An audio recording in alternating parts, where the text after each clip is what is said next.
that every Filipino values nowadays. Our Filipino values like this. Yan ang pananaw na dapat palitan na natin. Today is a start. Tomorrow we must sustain.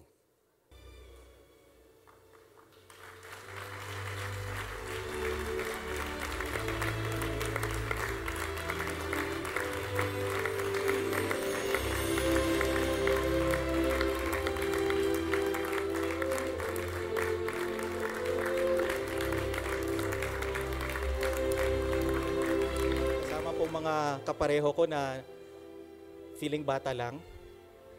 And maraming salamat po sa inyong lahat. Pero hindi pa ho tapos ang boxing.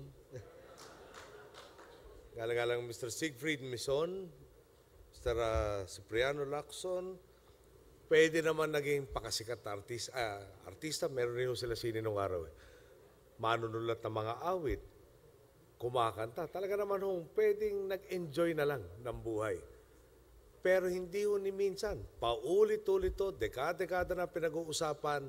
Noong sinukat ang Pilipino, nandun siya nagpabilang, nagpakita kung paano maging mabuting Pilipino. Kaya maraming salamat rin sa iyo, kasama James.